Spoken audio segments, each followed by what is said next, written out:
Hey, everyone. All right, so let's talk about the Kansas City Chiefs Super Bowl loss to the Philadelphia Eagles. It was a tough game, and it seems like Patrick Mahomes is taking full responsibility for the loss. From the very start, things didn't go the way they wanted. Mahomes threw a couple of early interceptions, and both of them were huge momentum swingers. One of them was a pick six by Eagles rookie cornerback Cooper DeJean, which is a tough pill to swallow, especially in a Super Bowl. The other interception gave the Eagles the ball on the Chiefs' 14-yard line, and of course, they capitalized on it right away with another touchdown.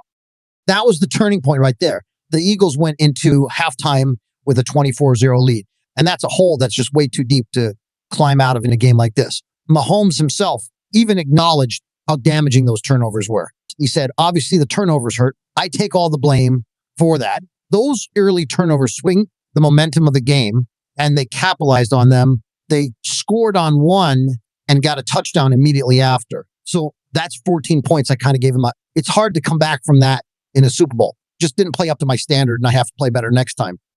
But before we get into the details, hit the subscribe button like this video and leave your thoughts in the comments. Thank you for your support. What stood out to me was that Mahomes didn't shy away from owning those mistakes. He even gave props to DeJean for making that interception, calling it a great play by the rookie. As for the second pick, Mahomes explained that he got bumped a little bit in the pocket, but he was honest about it. He knows he needs to find a way to make that throw regardless of the pressure. You could tell that he was frustrated, not just with the turnovers, but with not playing up to the level he expects of himself, especially in such a big game. And if those two interceptions weren't enough, things got even worse for Mahomes and the Chiefs. As they were desperately trying to mount a comeback in the second half, Mahomes fumbled the ball after taking a hit, giving the Eagles the ball deep in Chiefs territory yet again. It was just one of those nights where the mistakes kept piling up, and it felt like everything that could go wrong did. The Chiefs are facing a serious offseason overhaul. They've got 28 players set to hit free agency, and a lot of these guys have been key contributors, not just to this season's Super Bowl run, but to the two championships the Chiefs won before this one. And that's not even factoring the veterans like Travis Kelce, who's in the midst of deciding whether to retire or try to go for another year. I mean, Kelce's done it all. He's a future Hall of Famer with a Super Bowl ring, and with his age creeping up on him, he's got to decide if he still wants to keep grinding at this level. Mahomes talked about Kelce's situation, saying it all comes down to whether Travis wants to keep putting in the work. He's already accomplished so much in his career, but Mahomes knows Kelce still loves the game, and he's going to take his time with the decision. Honestly, it's hard to imagine Kelce walking away, but given the way this season ended, who knows? That brings us to the Super Bowl itself. The Chiefs were trying to make history with a third consecutive Lombardi trophy, something that's never been done before, but instead of celebrating another win, they were being absolutely dominated by the Eagles. The game was over before it even felt like it started. Eagles quarterback Jalen Hurts was incredible, and their defense was relentless. It was a humiliating 42-22 loss, and both Mahomes and Kelce admitted that it might have been their worst performance of the season, maybe even of their careers. It's one thing to lose, but to get steamrolled like that, that's a tough pill to swallow. Mahomes was sacked 6 times. He threw 2 interceptions, including a pick 6, and fumbled the ball away. It was a mess. Mahomes took full responsibility for the loss, saying he didn't play up to his own standards.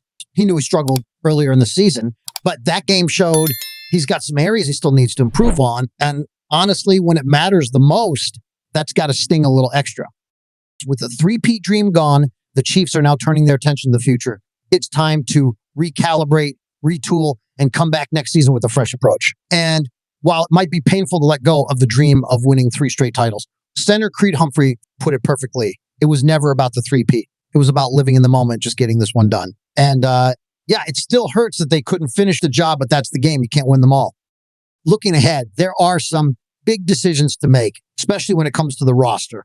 Wide receiver is a huge question mark. The Chiefs will get Rashee Rice back from injury. And rookie Xavier Worthy showed up big time in the Super Bowl, pulling in 8 catches for 157 yards and 2 touchdowns. But with guys like Marquise Brown, DeAndre Hopkins, Juju Smith-Schuster, McCole Hardman, and Justin Watson all set to be free agents, there's going to be a lot of turnover at that position. Someone's got to step up and fill those shoes. The Chiefs need to figure out their wide receiver situation, and fast.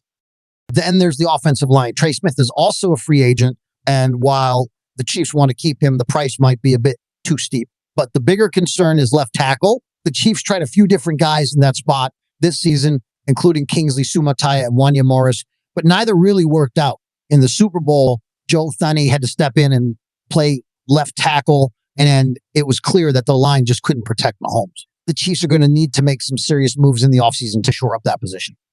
Of course, another major factor in the Chiefs' future is Travis Kelce. We all know how crucial he is to this team, but after that Super Bowl performance, it's starting to feel like his time in the league might be coming to a close. Kelce's been a 4-time All-Pro and a vital part of this offense for years, but his age is catching up with him. Leading up to the Super Bowl, Kelce made it clear that he still loves the game, but you can't help but wonder if that game could be his last. He's already got a foot in the door of a potential TV career, and his podcast with his brother, Jason Kelce, has been a huge hit. If he decides to retire, he's got plenty of options waiting for him, but it's tough to imagine the Chiefs without him.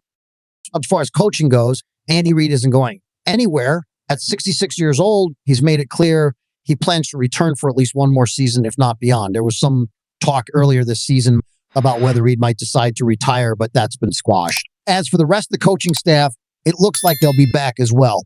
Both offensive coordinator Matt Nagy and defensive coordinator Steve Spagnuolo had interviews for head coaching positions, but were passed over. So unless something crazy happens, the Chiefs should have a pretty stable coaching staff going into 2025. The Chiefs have been on a historic run with Kelce and Patrick Mahomes at the helm. They've made it to the Super Bowl 5 times in 6 years, which is no small feat. But this year, despite all the momentum, they found themselves facing off against the powerhouse Philadelphia Eagles squad in Super Bowl X New Orleans. And even though Kelce had the support of his pop star girlfriend Taylor Swift, it just wasn't their night. They ended up losing 40-22, which crushed the dream of a three-peat. It was a heartbreaking loss, and it left a lot of people wondering what's next for Travis. Now, let's rewind a bit.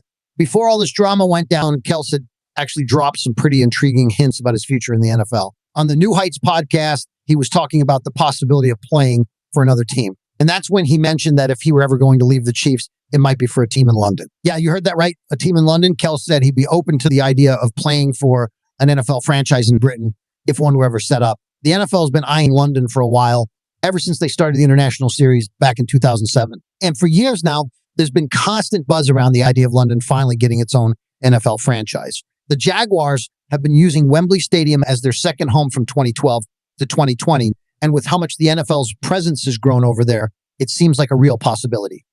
But of course, everything Kelce said was speculative. After snippets of this conversation went viral, Travis himself took to social media to clarify his position.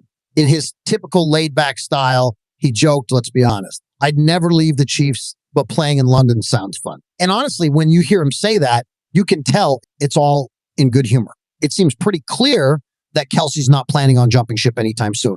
The real question now is what happens next. Now, after such a tough loss, fans are left wondering, will he sign another contract with the Chiefs and continue his legendary career in Kansas City, or is retirement starting to look like a real option? It's definitely a lot to think about, and it'll be interesting to see how things unfold in the coming months. Thanks for watching. See you next video.